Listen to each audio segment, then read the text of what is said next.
What if everything we thought we knew about the Dutton family tree was only part of the story? With the recent finale of 1923, a lot of questions have been answered, but even more have popped up, especially when it comes to understanding the legacy that leads all the way to John Dutton III, the character made iconic by Kevin Costner. We've been dissecting and guessing the lineage for years, but the puzzle is far from complete. Here's the kicker. Spencer and Alex's son John seems to be a key figure. Many assume he's John III's grandfather. That makes him the third generation. But wait, John III is confirmed to be the fifth generation. So where's the missing link? Who belongs to the fourth? And what happened in that gap?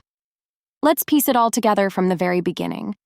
To make sense of it all, we need to rewind to the events of 1883 and 1923, where the roots of the Dutton legacy were first planted.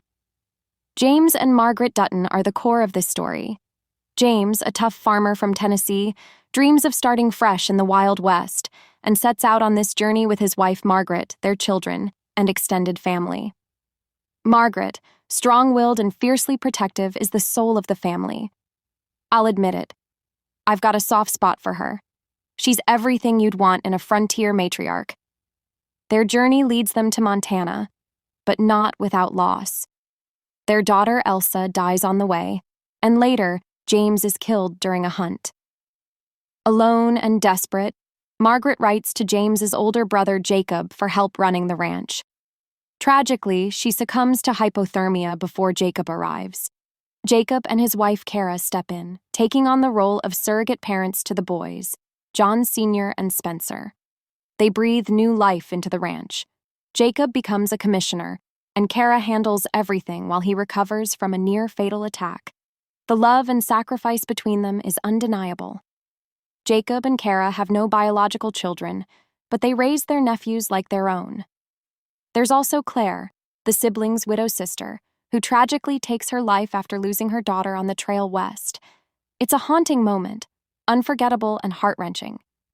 Elsa, the beloved daughter of James and Margaret, is another heart of this family. She dies young after being shot by an arrow, and it's her final resting place that prompts her parents to settle in Montana. Her death shapes everything that comes after. Meanwhile, their surviving son John Sr. grows up and marries Emma. They seem like a promising couple, but happiness doesn't last long in Taylor Sheridan's world. John is killed in an ambush, and Emma, devastated, takes her own life. Their son, Jack, survives, placing him in the third generation. Spencer, the youngest of James and Margaret's children, is raised by Jacob and Kara after his parents' deaths. In 1923, he's a haunted war veteran living in Africa, where he meets Alex. Their love story is intense, dramatic, and deeply moving. After Kara begs Spencer to return, he and Alex begin a perilous journey back to Montana. Alex gives birth to their son, but dies shortly after. Spencer never remarries, but has another son later in life with a widow. Spencer's life ends in 1969, lying beside Alex's grave. They both deserved better.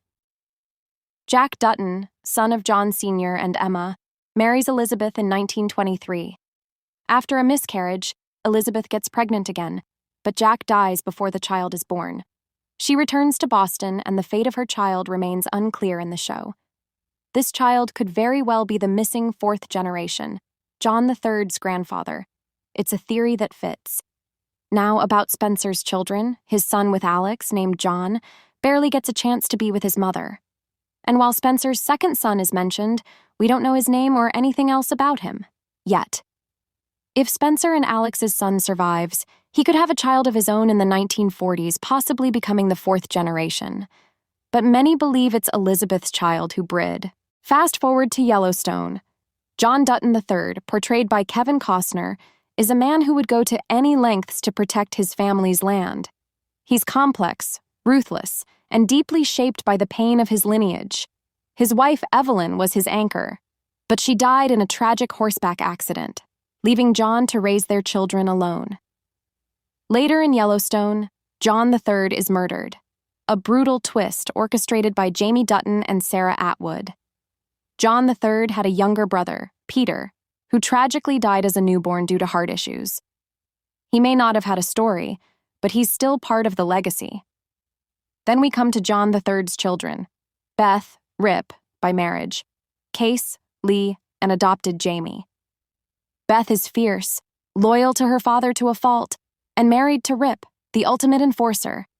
They've taken in Carter, though it's never been clear whether he's adopted or just tagging along for the labor. Case, the youngest, wants a different life. Married to Monica from the Broken Rock Reservation, they have a son, Tate. Their second child is tragically lost in a car crash. Lee, the oldest son, dies early in the series during a confrontation with the reservation. And then there's Jamie, adopted and deeply conflicted. While many fans don't consider him a real Dutton, he was raised in the family and plays a massive role in the drama. His son, Jamie Jr., is still a wild card. Will he return to the land or clash with Tate someday? Only time will tell. Tate, the youngest of the Dutton bloodline, could be the key to the family's future, or its final chapter. Whether he can reclaim the land or will face a different destiny remains one of the biggest questions.